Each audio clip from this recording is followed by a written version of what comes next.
Hey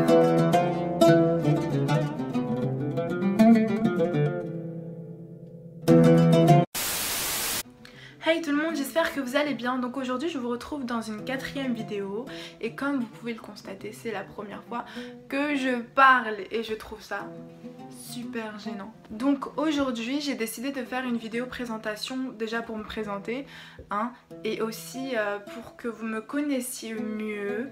Je trouve que c'est important quand même que vous sachiez qui je suis si vous regardez mes vidéos. C'est pour cela que je vous ai demandé sur les réseaux sociaux, donc sur Snapchat et sur Instagram, de me poser diverses questions. Donc j'y réponds dans cette vidéo. Dans ce carnet, il y a toutes vos questions et j'ai essayé de les trier par ordre, histoire de pas répéter à chaque fois la même chose. J'ai essayé de faire quelque chose, on verra bien ce que ça donne et j'espère que ça répondra à toutes vos questions, que vous apprendrez plus de choses sur moi et j'espère que ce sera pas ennuyant aussi parce que des fois les FAQ c'est pas top. Je commence par la plus basique des questions. Comment tu t'appelles et quel âge as-tu? Donc je m'appelle Rania. Concernant mon nom, alors mon nom de famille n'est pas Ajram. J'ai plusieurs fois des questions qui me reviennent là-dessus. Des fois on pense que je suis fan de Nancy Ajram ou que mon nom de famille est réellement Ajram, sauf que non, pas du tout, je suis déjà pas fan de Nancy Ajram. Mon vrai nom de famille est Wamoussi, donc rien à voir avec Ajram. Pourquoi Ajram? Donc je vais vous raconter une petite anecdote. C'était avec ma cousine, on était plus jeunes, on était vraiment petites. Je pense qu'on devait avoir 12 ans, quelque chose comme ça. Et en fait on voulait se créer un compte Facebook et nos parents étaient pas d'accord. Du coup on a décidé de faire ça en secrète, en cachette. Et en fait on cherchait un nom pour pas se faire cramer. Et du coup on cherchait et puis je pense qu'il y avait du Nancy Ajram derrière nous.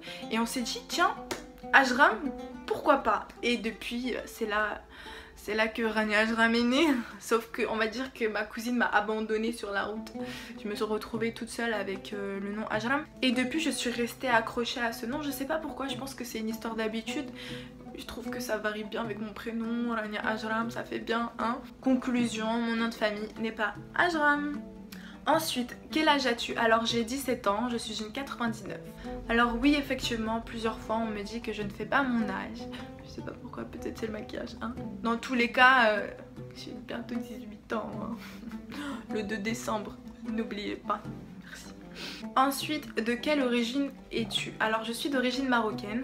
Je suis née à Rabat, mais je vis dans la banlieue de Rabat, donc Témara. Je sais pas s'il y a des gens qui connaissent un petit peu. Parle-nous de tes études. Donc moi je suis actuellement en terminale. J'ai fait 3 années de lycée en bac professionnel gestion administration que j'aime pas du tout et je pense que c'est pour ça que j'ai pas eu mon bac et que là je refais une année. La comptabilité et l'administration c'est vraiment pas mon truc, mais bon je me suis lancée dessus parce que j'avais pas le choix et du coup on fait avec et là je repasse une année, j'espère que je vais l'avoir et d'ailleurs je vous souhaite tous de réussir vos études parce que c'est important. Ensuite concernant ma famille, donc je vis avec mes 2 parents et mon petit frère, donc tous originaires du Maroc au cas où vous pensez que nous sommes une famille un peu mixte. On m'a demandé ce que j'aimais, mes passions.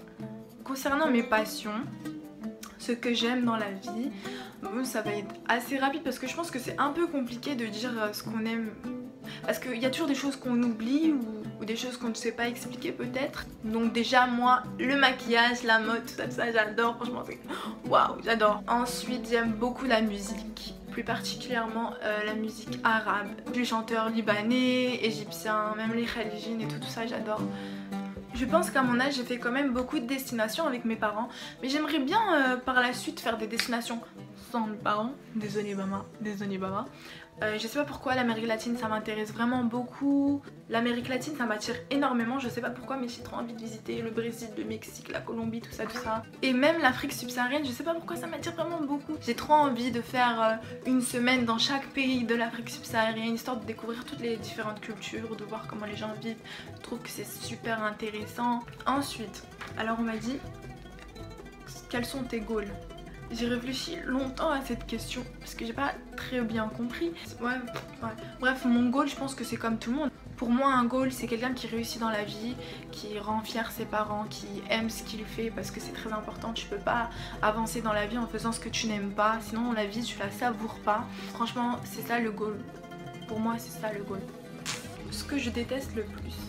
Ce que je déteste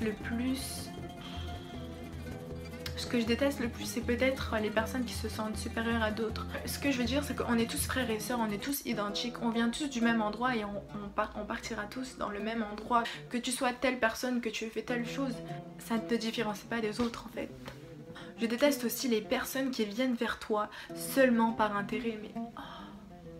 Non mais parce qu'en général c'est tellement mal fait, c'est tellement flagrant, il n'y a aucune discrétion, c'est mal fait. Enfin je sais pas, si tu veux faire les choses fais-les bien, je sais pas. Peut-être que je le dis parce que je l'ai connu il y a pas longtemps. Ok, donc maintenant mes défauts. Premièrement je dirais que j'accepte très mal les critiques, je ne sais pas pourquoi. Je sais que c'est pas bien, je sais qu'on apprend de ça, mais quand je reçois une critique ou une remarque négative on va dire, bah ça reste dans ma tête, j'ai absolument envie d'y répondre. Je sais pas pourquoi je reste focalisée sur cette critique et j'ai l'impression qu'on voit que ça. Vous voyez ce que je veux dire? En fait je sais pas pourquoi je suis comme ça, mais c'est vraiment plus fort que moi. Quand je reçois une critique, je suis obligée d'y répondre avec un paragraphe argumenté avec introduction, développement personnel, conclusion. C'est l'un de mes défauts.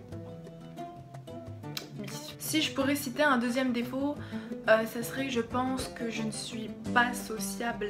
Je n'aime pas aller vers les gens. Dans ma tête j'ai mon cercle, j'ai mon entourage, j'ai mon cercle d'amis, mon cercle de famille et ça me suffit amplement, je vais pas chercher ailleurs. Par contre si une personne vient vers moi, bien sûr je vais entamer une discussion. Mais en fait le truc c'est que moi je n'irai jamais vers elle, je sais pas pourquoi c'est comme ça.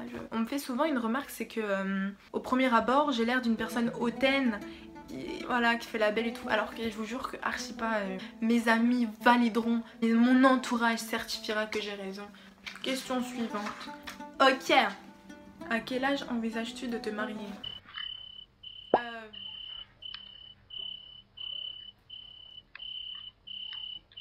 J'envisage pas du tout un âge pour me marier, sachant que j'ai juste 17 ans. Je pense que j'ai autre chose à faire que d'envisager de me marier.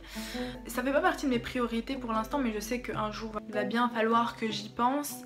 C'est le mektoub, hein, comme on dit chez nous. Mais j'ai pas envie de me marier vieille, comme j'ai pas envie de me marier jeune en fait. Moi j'ai une maman qui est jeune, enfin jeune. Elle m'a eu, je pense qu'elle avait 20 ans. Ouais, elle avait 20 ans. Du coup, j'ai des bons délires avec elle. On fait les magasins, on a presque les mêmes goûts vestimentaires, mêmes goûts musicaux et tout. Je m'amuse avec elle. Je peux tout lui dire. Pas tout, mais ça passe. J'aimerais bien être comme ça avec ma fille plus tard. Mais je pense que ça n'arrivera pas parce que vraiment, c'est impossible de me marier jeune. Impossible, impossible. Est-ce que tu parles arabe? Alors oui, je parle arabe, mais je n'écris pas et je ne lis pas l'arabe. Je sais que c'est dommage, mais je vais apprendre, vous inquiétez pas. Et si je pourrais citer un deuxième problème quand je parle arabe aussi, je ne sais pas pourquoi, mais je mélange toutes les langues arabes en même temps. Entre le Darija Maghrebiya, la langue du Maroc, avec le libanais, avec l'égyptien, avec un peu de religieux pour assaisonner le tout. Mais en général, on me comprend. En général. Donc voilà, je pense que j'ai terminé de me présenter. D'ailleurs, j'espère que vous avez appris énormément de choses sur moi, même j'en suis sûre et certaine. Donc je suis nouvelle sur YouTube, ça va faire 2 semaines maintenant. Donc celle-ci c'est ma 4e vidéo, j'espère que vous avez apprécié les vidéos que j'ai faites, mais aussi que vous allez apprécier les vidéos qui arrivent dans le futur. Vos avis sont super importants pour moi. D'ailleurs, si j'aurais pas vos avis, ce que je ferais n'aurait aucune utilité. Aucune utilité. Sorry. Je vous remercie aussi au passage pour tous les messages que je reçois tous les jours. Ça me fait énormément plaisir, vraiment. Comment se fait-il que des personnes m'apportent autant d'amour alors que je ne fais absolument rien d'exceptionnel? Dans tous les cas, vous pouvez me suivre sur les réseaux sociaux. Vous trouverez toujours mon Instagram et mon Snapchat juste en bas. Vous avez juste à dérouler. Donc voilà, je pense qu'on arrive à la fin de cette vidéo. Je pense que j'ai tout dit. Et j'espère avoir répondu à toutes vos questions. Je vous remercie vraiment d'avoir regardé cette vidéo et j'espère qu'on se retrouvera pour une autre vidéo.